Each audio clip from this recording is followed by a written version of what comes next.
In the world of public speaking, there are really two types of people, the performers and the empire builders.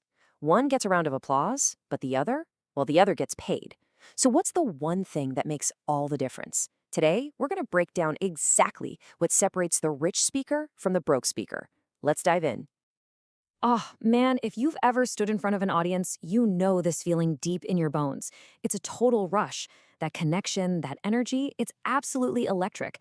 And honestly, it's why so many of us are drawn to that stage in the first place. But here's the big question. If that passion is so universal, why are so many incredibly talented speakers struggling to even make a living? What's the missing piece of the puzzle here that's keeping them broke?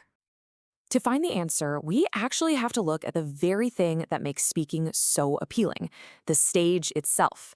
Because that allure, that incredible spotlight, it can also be a massive trap.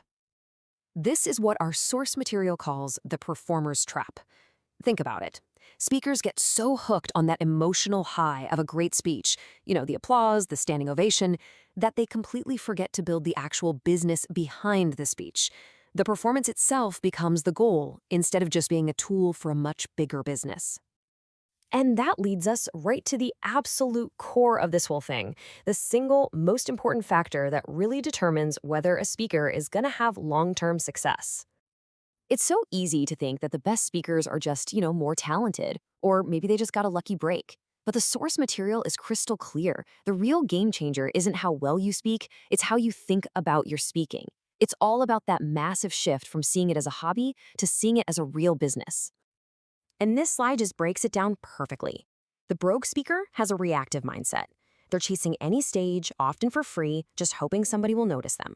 But the rich speaker, they're proactive. They build systems, they create their own opportunities. It's the difference between waiting for the phone to ring and building the machine that makes it ring off the hook. And look, this isn't just some nice theory. The source author, Milan Milosevic, is a living proof. This is a guy who went from being a college dropout struggling with English to a globally recognized speaker. And how'd he do it? By making this exact mindset shift. It just proves that this path is totally repeatable. So, if the mindset is the what, let's really get into the how. What does it actually look like to operate with that business-first approach? Well, it all comes down to having a practical, repeatable system. Right, because thinking like an entrepreneur is just the starting line, not the finish line. That thinking has to become a structured plan. The most successful speakers out there, they don't just hope for success. They literally engineer it. And that plan is really built on three core pillars. It's a pretty logical flow, right? First, you connect with your audience through your story. Second, you build a powerful brand that reaches way beyond the stage. And third, you deepen those relationships to create real, long-term business value. Let's break down that first pillar. Every speaker has a story, but strategic storytelling isn't just entertainment. No, it's about crafting your story to hit people emotionally, to make your message impossible to forget, and, most importantly, to inspire them to take a specific action, whether that's buying your book or just changing their mind about something. Next up, marketing and branding. For the rich speaker, this is a core part of the business, not some afterthought. A strong brand, a solid social media presence, these are completely non-negotiable. Every post, every single interaction is a chance to grow your influence. It's all about showing up consistently, even when there's no physical stage in sight. And this is such a crucial point. In today's world, your stage is your website, it's your LinkedIn, it's your newsletter, it's literally everywhere. A successful speaker treats every single one of these platforms like an opportunity to deliver value and build their business 24/7.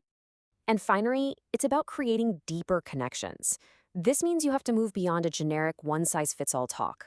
The top speakers, they customize everything. They research a company's pain points before a gig, they'll survey attendees. That level of care is what turns a one-time speech into repeat bookings, tons of referrals, and a steady pipeline of new business. Okay, so let's bring this all home. When you combine that powerful mindset with a strategic system, the entire nature of your speaking career just transforms. And this right here is the single most important takeaway. Real, sustainable success in this field isn't about being a better performer. It's about becoming an entrepreneur who just happens to use speaking as an incredibly powerful tool. You stop being just a speaker and you start being the CEO of your own speaking business. And that really brings us to this simple, powerful idea. Your message, your story, your unique point of view, that is a valuable asset. The moment you stop giving it away just for applause and start treating it as the foundation of a real business, that is the moment everything can change for you. And this leaves us with a final thought that goes way beyond just speaking.